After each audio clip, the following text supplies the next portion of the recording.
নমস্কার দর্শক বন্ধুরা, রেপ স্পোর্টস বাংলায় আপনাদের সবাইকে স্বাগত। আমি দেবাশিস। এই মুহূর্তে আমি আছি মোহনবাগান ক্লাবে।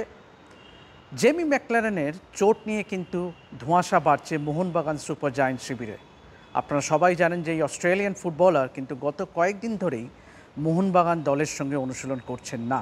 তিনি আসছেন ঠিকই দলের অনুশীলনে, কিন্তু কোনো এক অজ্ঞাত কারণে চোটের জন্যই হয়তো তিনি কিন্তু মোহনবাগান দলের সঙ্গে কিন্তু অনুশীলন করছেন না, এবং এই থেকেই কিন্তু ধোঁয়াশা ক্রমশ বাড়ছে। কেননা নয় করে এক দুদিন নয়, প্রায় 4-5 দিন হয়ে গেল। লাস্ট 4-5 দিন কিন্তু তিনি অনুশীলন করছেন না দলের সঙ্গে। তিনি আজকেও যেমন শুক্রবারও কিন্তু তিনি দলের সঙ্গে অনুশীলনে হাজির ছিলেন, কিন্তু তিনি এসেই কিন্তু সরাসরি চলে যান মেডিকেল রুমে। সেখানেই কিন্তু তার শুশ্রূষা চলে, রিহ্যাব চলে। এবং তবে ঠিক পরিষ্কার কিন্তু করা হচ্ছে না টিম ম্যানেজমেন্ট তরফ থেকে যে ম্যাকলারেনের চোটটি ঠিক কোথায়।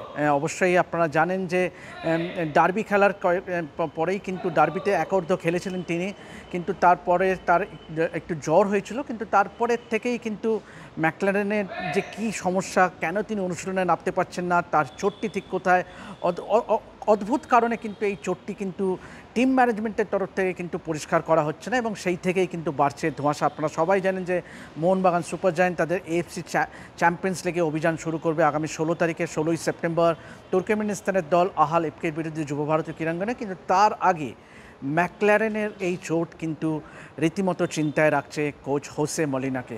যদি চোট প্রসঙ্গে, অন্যান্য প্লেয়ারদের চোট প্রসঙ্গে যদি আপনাদের আপডেট দিই, অবশ্যই আজকে কিন্তু দলের অনুশীলনে আজকেও কিন্তু দলের সঙ্গে অনুশীলন করলেন না অনুরুদ্ধ থাপা, এবং সেই সঙ্গে দীপক টাংরি, তার কিন্তু ভাইরাল ফিভার হওয়ার জন্য তিনি অনুশীলনে এলেও কোচের সঙ্গে কথা বলে তিনি চলে যান। তো এই 3 ফুটবলারের চোট বাদ দিয়ে কিন্তু বাকি কিন্তু সবাই ফিট।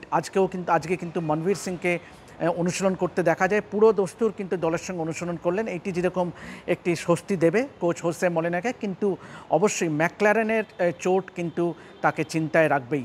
অবশ্যই আপনারা সবাই জানেন যে এই অস্ট্রেলিয়ান ফুটবলার কিন্তু গত মরশুমে বেশ ভালো পারফর্ম করেছিলেন এবং 12টি গোলও করেছিলেন, এবং দলের হয়ে ISL-এ সর্বোচ্চ গোলদাতা ছিলেন, এবং ISL-এর সর্বোচ্চ গোলদাতাদের তালিকায় 3 নম্বরে ছিলেন 12টি গোল করে।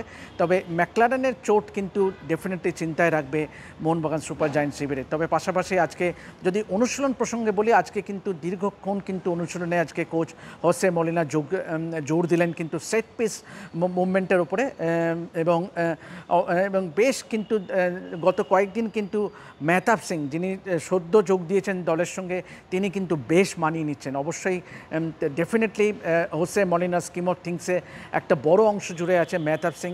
তাকে এক বিদেশির সঙ্গে সেন্ট্রাল ডিফেন্সে খেলানো হয় কিনা, যদিও তিনি রাইট ব্যাকও খেলতে পারেন। তবে পাশাপাশি যদি ম্যাকলারেনের চোটের দুশ্চিন্তা বাদ দিয়ে কিন্তু মোহনবাগান সুপার জায়ান্ট তরফের থেকে আরেকটি যেটা সমর্থকদের, বিশেষ করে সমর্থকদের যেটি চিন্তার কারণ বা আশঙ্কার কারণ, সেটি হলো যে এখনও কিন্তু মোহনবাগান সুপার জায়ান্ট ম্যানেজমেন্টের তরফ থেকে কিন্তু প্রকাশ করা হলো না ষষ্ঠ বিদেশির নাম।